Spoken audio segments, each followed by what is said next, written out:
Federal Labor MPs are speaking out against their government's approach to foreign workers. MPs from both the left and right factions are criticising the decision to allow in hundreds of overseas workers for Gina Rinehart's mining operations in Western Australia. Their agitation on policy comes at a time of nervousness in caucus over the government's low standing in the polls. From Canberra, Simon Cullen reports. Back in Canberra, don't forget about polygamous marriage, Adam, will you?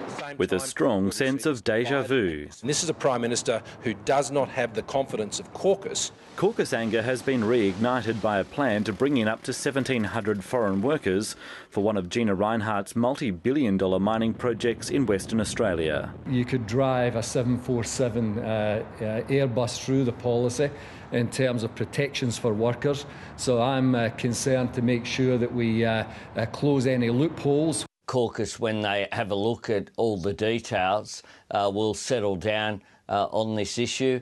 Gina Rinehart has been one of the government's key political targets. 1 minute it's attacking Gina Rinehart, the next minute it's cuddling up with her, and I just don't buy it that they couldn't have found 1,700 Australians to fill those jobs. We have thousands of people in the southeastern states in particular who are losing their jobs. Those people should be getting first dibs on jobs in the resource projects that are being run in this country. And there are questions about when the Prime Minister was told of the plan. Obviously there were some communication issues about the exact announcement, but the important thing is the policy is a good policy. The internal debate comes amid a renewed focus on Julia Gillard's leadership.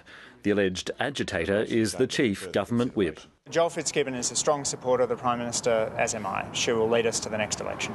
A government which is at war with itself, a government where the left hand and the right hand don't know what each other is doing. It's not war, but frustrations within the government are starting to show. And the week's not likely to get much better for the Prime Minister, with attention again focused on crossbench MP Craig Thomson.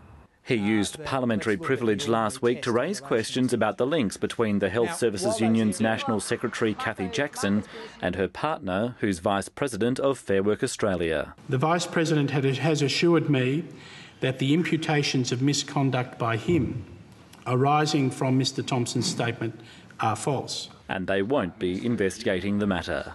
Simon Cullen, ABC News, Canberra.